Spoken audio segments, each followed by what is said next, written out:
3, 2, 1.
1624, John Marshall, he was the one who made that astonishing announcement that Harappan civilization that he had discovered there was at least 2,500 years old.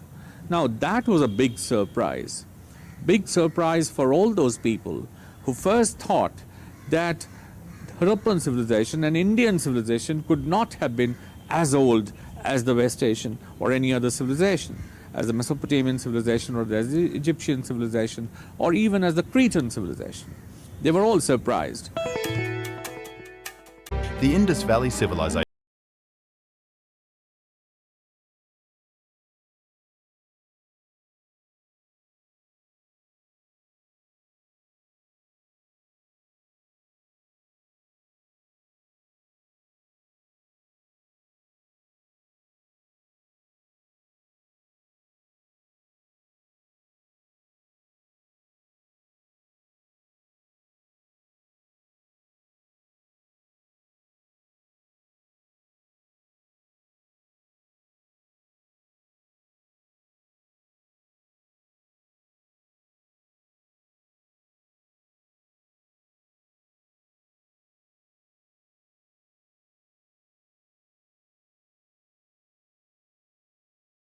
the term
and the Punjab.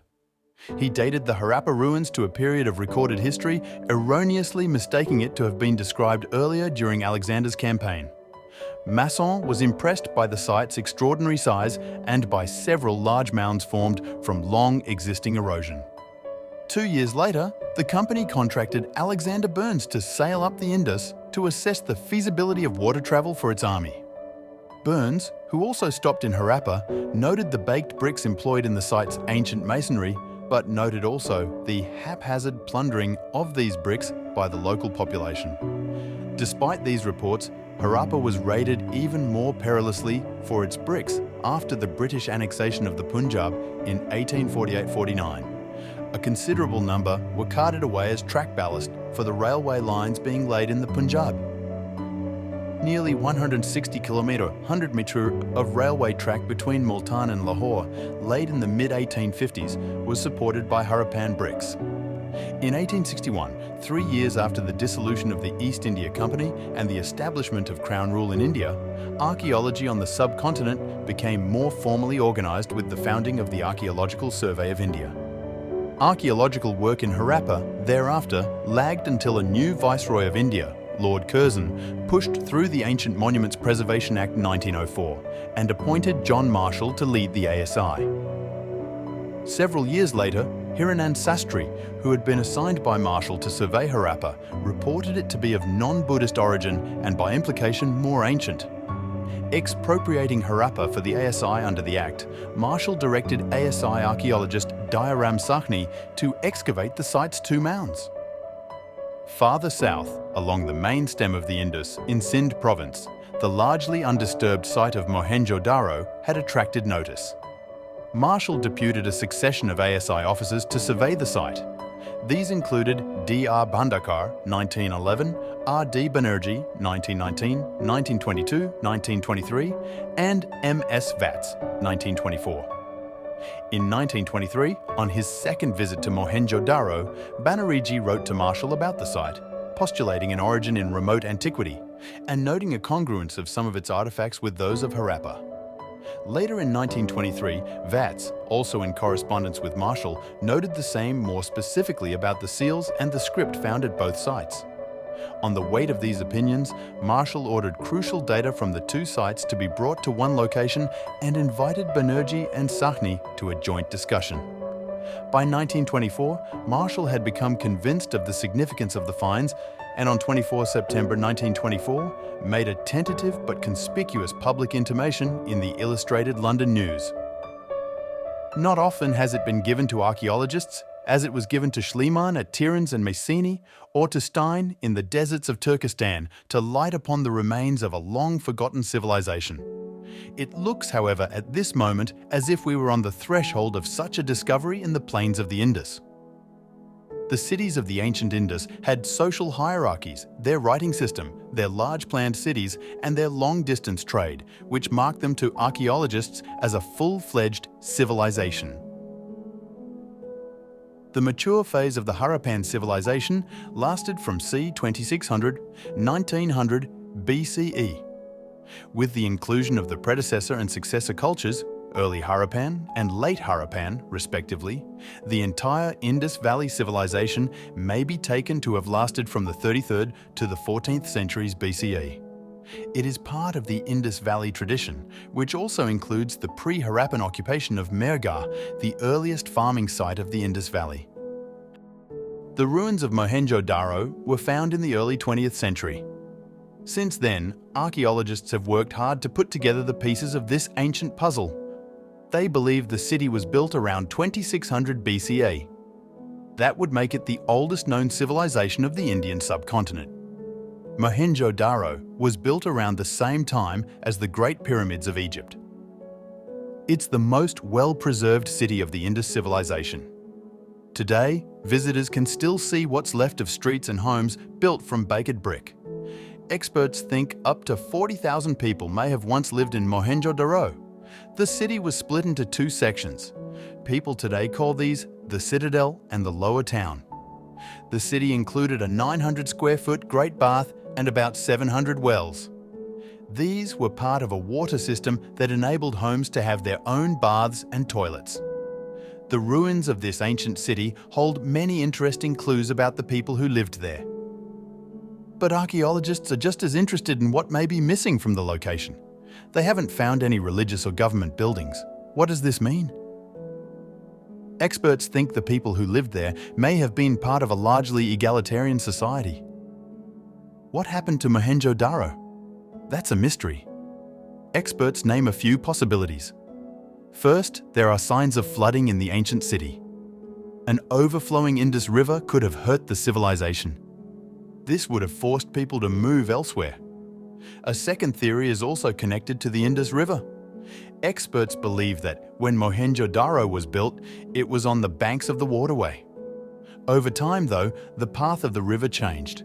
Today, the Indus River is about 2 miles away from the ruins of the city. People may have moved elsewhere when the river became too far away. Finally, it's important to remember that societies change over time. Even today, nations evolve. They change their governments and customs. Changes in the culture may have led people to leave the city. In 1980, Mohenjo-Daro was named a UNESCO World Heritage Site. Since then, efforts to save what's left of the city have ramped up. Experts say the area's humidity and groundwater salt content are harming what's left of the city. Some of its walls are collapsing. Those in charge are looking for ways to save the ruins. The civilization extended from Balochistan in the west to western Uttar Pradesh in the east, from northeastern Afghanistan in the north to Gujarat state in the south. The largest number of sites are in the Punjab region, Gujarat, Haryana, Rajasthan, Uttar Pradesh, Jammu and Kashmir states, Sindh and Balochistan. Coastal settlements extended from Sutkagandur in western Baluchistan to Lothal in Gujarat.